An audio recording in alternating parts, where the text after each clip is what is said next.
बुधी राजा श्रीराम ॾाढो ख़ुशि थियो ऐं दिलि में चवणु लॻो त निश्चय इहो नानक निरंकार आहे।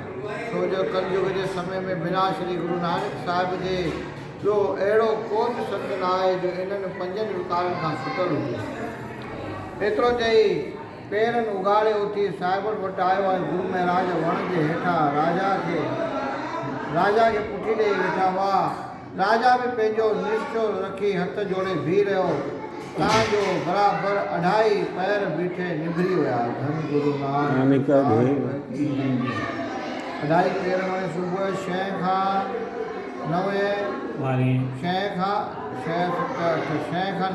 पैर 9 खां 12 ॿियो पैर ऐं माने 1.5 वॻे तव्हांजो बराबरि 2.5 पैर बीठे निभरी विया। तॾहिं श्री गुरु महाराज फरमाइण लॻा त हे राजा, तव्हां वटि त सभु सुख आनंद आहे। तव्हांजी हिते अचण में कहिड़ी मुराद आहे जो हेतिरे वक़्तु अची बीह रहिया आहियो। राजा तमामु निम्रता सां वेनती कई त हे दयालु, पहिरियां ई अव्हीं पंहिंजे नाले ऐं जात खां मूंखे वाक़िफ़ु कयो त पोइ आउं पंहिंजी मुराद अव्हां जे अॻियां ज़ाहिर करियां। तंहिं ते साहिबनि मारू राग में शब्द उच्चारण कयो। मारू मेला पहला गुसाई तेरा नाम कोन कैसे जात, जब घट भीतर मैल बुलाए पूछे बात नरंती। राव त हे गुसाई, आउं तुंहिंजी जात ऐं नालो कहिड़ो चवां। जॾहिं पंहिंजे घर में गिरा तॾहिं पुछां। राजा इहे वचन न सम्झी चवणु लॻो त स्वामी, अवी जोगी आहियो छा? गुरुजन फरमायो त जोगी जुगत नाम निर्मायल ताको मेल न राती। जोगी जुगत नाम निर्मायल ताको मेल न राती। प्रीतम नाथ सदा सत संगे जन्म मण गत भाती। त हे जोगी उहो आहे जो नाम सां लिव लाइ अंदर जी मेल धोई पाण पवित्र करे ऐं हमेशह पंहिंजे प्रीतम जे सत्संग में रही जन्म मरण जो भव मिटाए छॾे। तॾहिं राजा चयो त भला अवी ब्राह्मण आहियो। तंहिं ते गुरुजन फरमायो, ब्राह्मण सो जो ब्रह्म विचारे, पूजे हर गुण पाते, एको नाम एक नारायण सब में एको ज्योति। त ब्राह्मण उहो आहे जो ब्रह्म खे सुञाणे ऐं ईश्वर जे वॾाईअ जा शास्त्र पूरींदो हुजे ऐं सभिनी में नारायण जी जोति ॾिसंदो हुजे। तंहिं ते राजा चयो त तॾहिं भला तव्हीं खत्री आहियो? स्वामी फरमाइण लॻा, ऐं घटि छाता शाब फरमाइण लॻा त ऐं घटि शाबा जीवा दंडी तोलो नाम अचाजी सिर साहा पत साहिब एको वणजारे बहुभाती। त खत्री उहा आहिनि जो कंठ रूपी ताराजी ऐं जबान रूपी नके खे हलाए अपार नाम तोरिन था। सभिनी जे शिरोमणी हिकिड़ो प्रभु आहे ऐं वणजारा अनेक आहिनि। एतिरो ॿुधी राजा हैरान थी दिलि में चवणु लॻो त ख़बर न आहे त हीउ संत केरु आहे, नालो ऐं जात बि नथो ॿुधाए।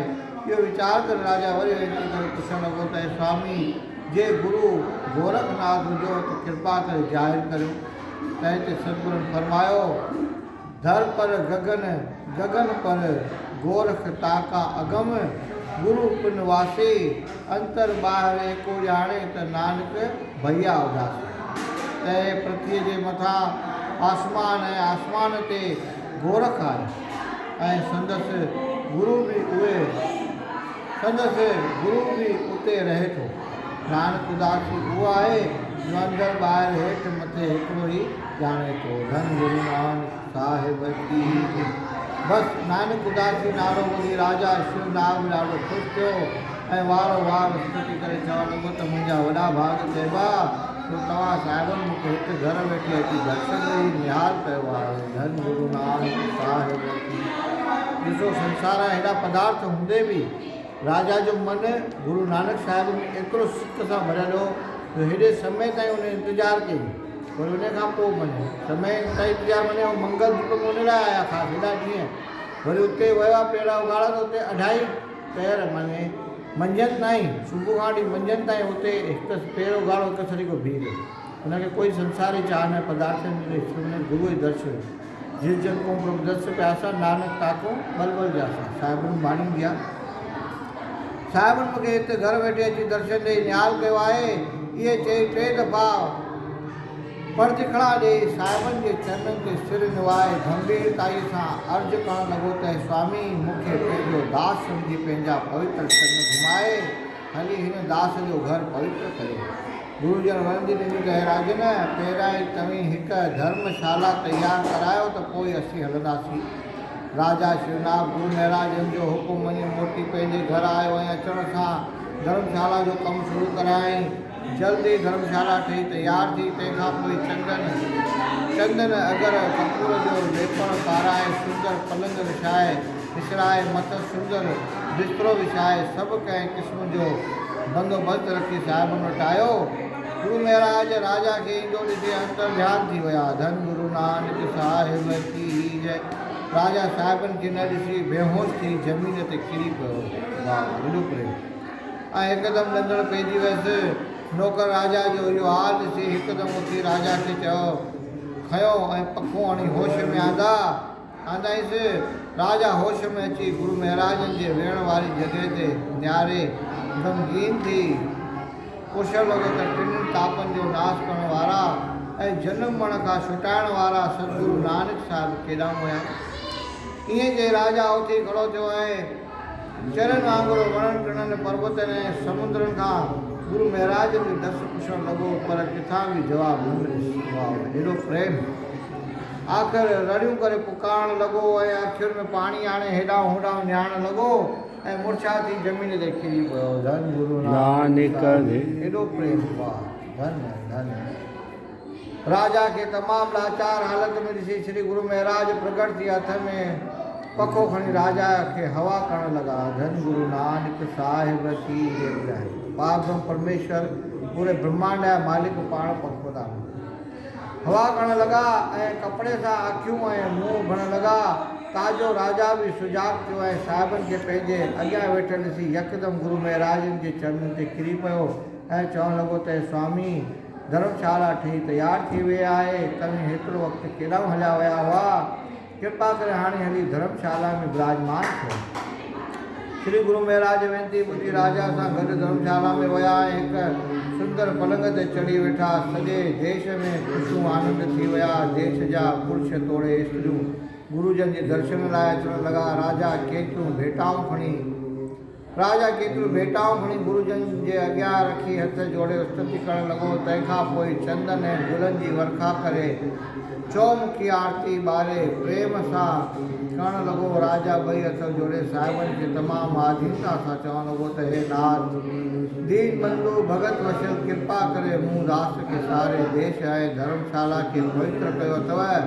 हाणे कृपा करे को अहिड़ो उपदेश ॾियो जंहिं करे मुंहिंजा कल्याण थियनि। साहिबनि फरमायो त हे राजन मन जो रोकणु ऐं उनखे निर्मल करणु इहो ई कलेशनि खे नाश कंदड़ हिकु वॾो उपाउ आहे। मन जो रोकणु ऐं उनखे निर्मल करणु इहो ई कलेशनि खे नाश कंदड़ हिकु वॾो उपाउ आहे। मन खे रोकण लाइ 2 उपाय आहिनि। ॿिन्हिनि मां जेको तोखे सवलो लॻे सो अख़्तियार कर। हिकु कष्ट योग ॿियो भगत योग भक्ति योग। पहिरियों कष्ट योग जा 8 अंग आहिनि यम नेम एकांत देश आसन प्राणायाम ध्यान धारणा ऐं समाधि। इन्हनि सां परम पद पाए सघिजे थो। हाणे पहिरियां ई यम अंग जा लक्षण ॿुधो। ऐसा यानी जीव घात न करणु। अहिंसा यानी जीव घात न करणु। जीव घात 3 प्रकारनि जा आहे। हिकिड़ो मन सां ॾुखाइणु ॿियो वचननि सां टियों शरीर सां दुख पहुचाइणु। वाह हिकिड़ो मन सां ॾुखाइणु ॿियो वचननि सां ऐं टियों शरीर सां दुख पहुचाइणु। मन सां ॾुखाइण जो मतिलबु आहे ॿिए जे बुरो चाहीणु। वचननि सां ॾुखाइण जो मतिलबु आहे कोड़ो ॿोलणु घटि वधि ॻाल्हाइणु हथियार सां मारणु या इजात या इजाओ रसाइणु। इहो शरीर जो ॾुखाइणु आहे। टियों सच ॻाल्हाइणु ऐं चोरी न करणु। चोरी ॿिनि क़िस्मनि जी थींदी आहे, हिकिड़ी तन जी ॿी मन जी। तन जी इहा चोरी आहे जो ॿिए जी शइ चोराए पाण वटि लिकाए रखिजे, ऐं मन जी चोरी आहे जो गुनाह करे उनखे लिकाइजे। वाहिगुरु धन गुरु नानक साहिब। भई कंहिंजे लाइ मन सां बि अंदरां बुरो सोचणो न आहे। इहो बि हिकु अहिंसा आहे, जीव घात करणु। जंहिंसां चऊं था न भई मांस न खाऊं, पर कंहिंजो मन में कंहिंजे प्रति बुरो सोचणु, कंहिंजे लाइ ख़राबु सोचण में केॾी वॾी ज़बरदस्त ॻाल्हि आहे। गुरु नानक साहिब तन जी इहा चोरी आहे जो ॿिए जी शइ चोराए पाण वटि लिकाए रखिजे, ऐं मन जी चोरी आहे जो गुनाह करे उनखे लिकाइजे। चौथो ब्रह्मचर्य यानी काम खे जीतणु, जो 8 प्रकारनि जो आहे। हिकिड़ो त स्त्रियुनि जूं ॻाल्हियूं करणु, ॿियो त उन्हनि जूं ॻाल्हियूं ख़्यालु ॾेई ॿुधणु, टियों स्त्रियुनि सां एकांत में वेहणु, चौथो उन्हनि सां अंग सूअणु ऐं इशारा ॾिसणु, पंजो स्त्रीअ खे प्रीत सां ॼाणणु, सौ स्त्रीअ खे आलिंगन करणु, सतो मन में स्त्रीअ खे यादि करणु, अठो स्त्रीअ सां भोग करणु। इन्हनि सभिनी खां परे थियण खे ब्रह्मचर्य चइबो आहे। पंजो धीरज धारणु यानी सुख दुख में हिकु जहिड़ो थी रहणु घुरिजे। छो खिमिया धारणु यानी को घटि वधि ॻाल्हाए त पूरो सहनशील थिए। सतो दया करणु यानी ॿिए जो दुख पंहिंजो दुख करे सम्झे। अठो कोमल स्वभाव यानी सभिनी खे सची सलाह ऐं नसीहत ॾियणु घुरिजे। नाव हमेशह शुद्ध भोजन खाइणु खपे, ऐं चौथो हिसो खाधे जो बुख खां घटि खाइणु खपे। ॾहों शरीर सोच करणु यानी मिटीअ सां शरीर खे मले पवित्र करणु घुरिजे। इन्हनि 10 यमनि जे अंगनि खे ॼाण करे राग द्वेष जी भेद मन तां लही वेंदी। कष्ट योग जा पिणु 10 लक्षण आहिनि। पहिरियों तप जो 3 प्रकारनि जो आहे, राजसी तामसी सात्विकी। ॿियो सतो करणु, टियों गुरुअ जे चरणनि ते पको विश्वास रखणु, गुरुअ जे वचन ते पको विश्वास रखणु। चौथो दान ॾियण जो पुण्य 3 क़िस्मनि जो थिए थो, राजसी तामसी सात्विकी। पंजो पूॼा जा श्रद्धा सां करणु घुरिजे। छो गुरु शब्द जो हमेशह नेम सां पढ़ी वीचारे उन मूजिबि हलिजे। सतो जेकी पढ़े ॿुधे उन अनुसार हलत करे। अठो सभिनी सां मिठो बोलणु, निमी हलणु घुरिजे। नाव बाणी या ग्रंथ पढ़ण जे विच में कंहिंसां बि न ॻाल्हाइणु घुरिजे। ॾहों होम करण जो देवताउनि जे प्रसन्न करण वास्ते कयो वेंदो आहे, पर बुखे खे खाइण बि हिकु ब्रह्म होम आहे। इन्हनि रीति राजा शिवनाभ खे सतगुरनि सभिनी अंगनि जा नेम ॿुधाया। राजा शिवनाभ जंहिंखे योग अभ्यास सिखण जी घणी अभिलाषा हुई, ते मन खे रोकण जा 2 रस्ता पका अख़्तियार करे गुरु महाराजनि जे चरणनि ते किरी अर्ज़ु करणु लॻो त स्वामी तव्हीं हमेशह हिते निवास करियो। श्री गुरु महाराज राजा जो अहिड़ो प्रेम ॾिसी खेसि चरण पैर ॾेई पंहिंजो सिख कयाऊं ऐं धर्मशाला में रही सभिनी देशवासियुनि खे उपदेश ॾियणु लॻा। राजा शिवनाभ खे योग मार्ग ॾियण लाइ मंगली ग्रंथ नाले हिकु प्राण 113 अध्याय जो तयारु करे ॾिनऊं ऐं चयाऊंसि त जॾहिं असांजो को बि सिख हिन देश में अचे, तोखां कुझु घुरे त ही पदार्थ ॾेई राज़ी कजांइ। बोल गुरु नानक देव की।